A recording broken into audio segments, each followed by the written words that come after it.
इस समय social media से लेकर के राजनीतिक गलियारों तक में चर्चा का विषय बने हुए सारस पक्षी को देखने के लिए समाजवादी पार्टी के अध्यक्ष अखिलेश यादव कानपुर के चिड़ियाघर पहुंचे। सारस पक्षी को लेकर के अखिलेश यादव ने कहा कि ये सरकार बेजुबान पक्षी से भी बदला ले रही है। अखिलेश यादव ने कहा कि सरकार सारस और बारहसिंगा के लिए सफारी बनाने जा रही है। अगर वाकई में किसी जानवर के लिए कुछ बनाना ही है तो सांड सफारी बना दो, क्योंकि ऐसा कोई दिन नहीं जाता जब सांडों की वजह से किसी की जान ना जा रही हो। वहीं अखिलेश यादव ने सारस के दोस्त आरिफ से भी मुलाकात की। उसने हम लोग खबरें देखी। नेचुरल फूड जो है वो ज्यादा नहीं पसंद कर रहा है। पका पकाया में शादी हो गया।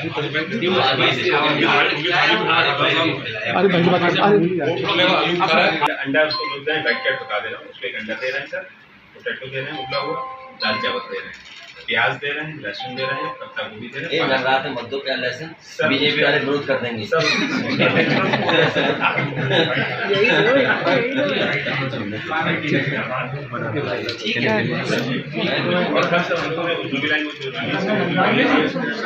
आपको एक चीज और दिखाएंगे सर, अभी हमारे पास बच्चा सर आए थे। सपा अध्यक्ष ने बताया कि सारस अमेठी से कानपुर के चिड़ियाघर आया है, जहां उसे क्वारंटाइन में रखा गया है। अखिलेश यादव ने सरकार पर आरोप लगाते हुए कहा कि ये सरकार अपराधियों और माफियाओं को छोड़ करके बेजुबान जानवरों की मदद करने वालों पर ही कार्रवाई कर रही है। अखिलेश यादव ने तंज भरे शब्दों में कहा कि घायल सारस की मदद करने वाले आरिफ की सराहना करने के बजाय उल्टा उसी पर जुर्माना और मुकदमा कर दिया गया।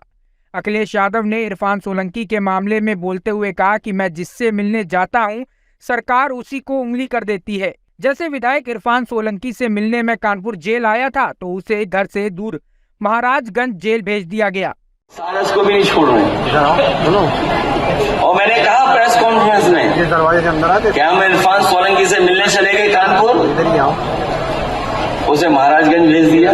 ये देखो हम सारस से मिलने चले गए, उसे चिड़ियाघर भेज दिया। हम जिससे मिलने चले जाएंगे उसके खिलाफ कार्रवाई हो जाएगी।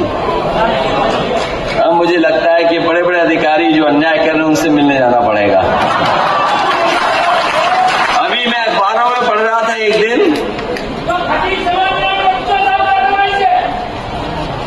अखबार में पढ़ रहा था कि अब मुख्यमंत्री जी सारस के लिए और बारहसिंगा के लिए कोई सफारी बनाने जा रहे हैं। हम उनसे निवेदन करेंगे कि किसी जानवर के लिए अगर बनानी है आपको सफारी तो सांड सफारी बना लो। ये सांड डेली किसी न किसी को मार रहे हैं। ये किसी दिन नहीं, कोई दिन नहीं जाता जिस दिन किसी न किसी की जान न जा रही हो। बता दें कि अखिलेश यादव खटिक समाज के सम्मेलन में हिस्सा लेने कानपुर आए थे, जहां उन्होंने जातिगत जनगणना की वकालत करते हुए कहा कि इस रास्ते से ही देश में रामराज्य आएगा। सभी समाज को एकजुट होने की जरूरत है। 2024 का चुनाव संविधान बचाने का आखिरी चुनाव है, इसके बाद मौका नहीं मिलेगा। लोगों में जागरूकता फैल गई है कि जो संविधान हमें बाबा साहब ने दिया है उसे ये सरकार खत्म कर सकती है। 2024 का चुनाव है, इसमें बहुत सारे ऐसे मुद्दे चलेंगे। आपको विचार इस बात का करना चाहिए कि जिस सरकार ने सिक्योरिटी दी हो और सरकार के 2 गवर्नरों की हत्या हो गई हो, आपके पास सरकार की इंटेलिजेंस क्या कर रही थी? जिसको जान का खतरा था, बिना रिपोर्ट के आपको सिक्योरिटी मिलती नहीं है। और जब आपको सरकार ने पूरी जांच करके सिक्योरिटी दी है तो आखिरकार फेलियर किसका है? पूरा का पूरी जिम्मेदारी अगर किसी की थी तो सरकार की थी। जिम्मेदारी सरकार की ये बनती थी कि हत्या नहीं होगी, इस तरह की शूट आउट नहीं होगी।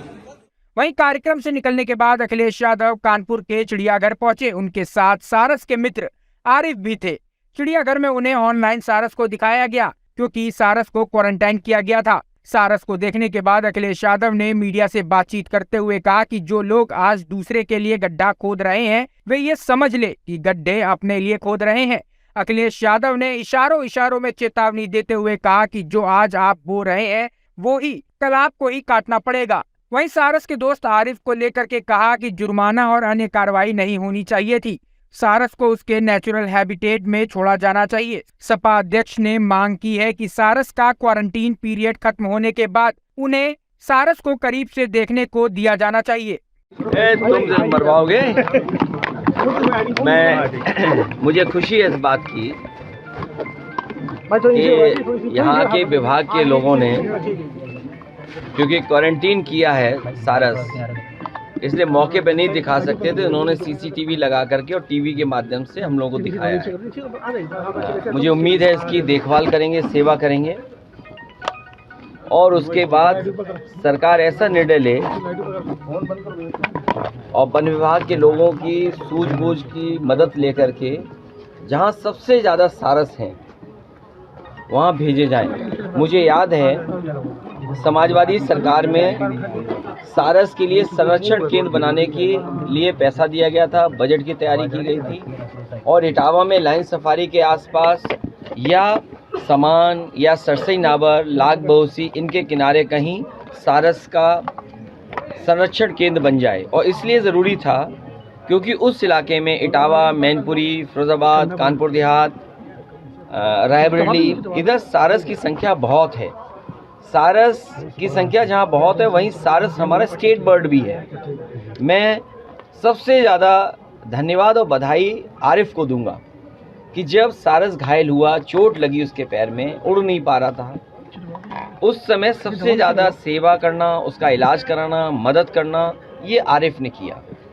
और क्योंकि आज के समय पर हर चीज़ लोग अपने सोशल मीडिया के माध्यम से अच्छी चीज़ को दूसरे तक पहुंचाना चाहते हैं, तो हो सकता है आरिफ से ये गलती हुई हो कि वीडियो बना करके और उसकी कुछ रिकॉर्डिंग कर करके लोग जाने कि देखिए एक पक्षी और एक इंसान के बीच में कैसे रिश्ता डेवलप हो सकता है।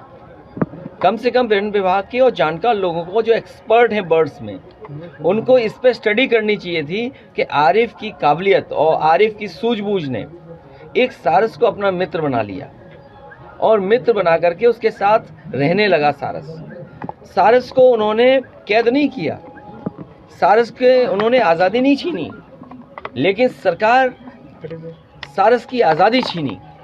उसको उठा करके लेकर के पहले रायबरेली में बंद कर दिया, जब खुला छोड़ा तो वो अपने आप उड़ गया। मैं उन गांव के लोगों का भी धन्यवाद दूंगा जिन्होंने कुत्तों से बचाया और जानवरों से बचाया और रात भर सेवा की, दूध पिलाया, पानी पिलाया, उसके बाद वापस वन विभाग को दे दिया। अब वन विभाग की और फॉरेस्ट की जिम्मेदारी है कि सारस को उसका संरक्षण करें, उसका स्वास्थ्य बेहतर हो और जो उसका नेचुरल हैबिटेट है उसमें उसको छोड़ें। और जो मुकदमे लगे हैं, जब सारस आपके पास आ गया, सीसीटीवी पे आप देख रहे हो, हमें भी दिखा दिया, तो अब आरिफ पे जुर्माना और कानून की धाराएं क्यों? अगर आरिफ पे कोई कानून बनता है कि जिसके खिलाफ, जिसके तहत कार्रवाई कर रहे हैं, तो आप पिंजड़े में बंद कर रहे हैं, उसके लिए भी कार्रवाई कर सकते हैं, उसका भी कानून है। अगर कानून आरिफ के लिए था तो कानून उसके लिए भी है कि आपने कैद कैसे कर दिया।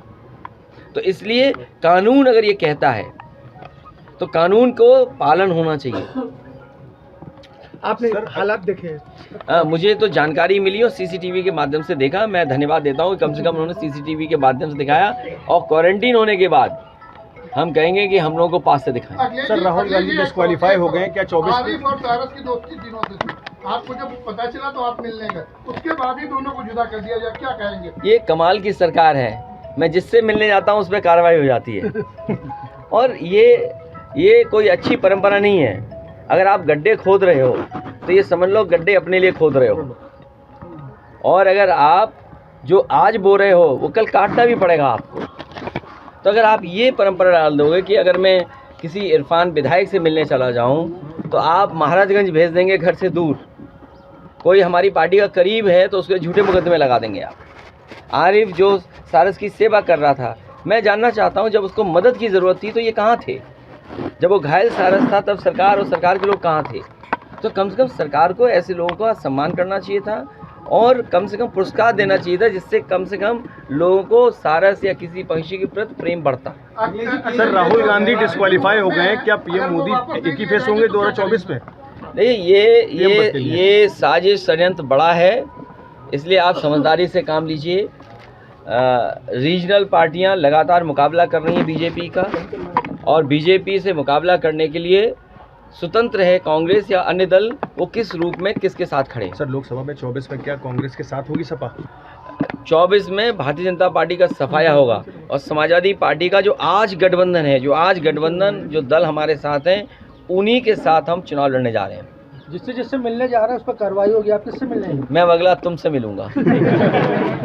मैं चाहता हूँ तुम पे भी कार्रवाई हो, सर आज सारस से मिलने जिससे लोकप्रिय आप भी हो जाओ।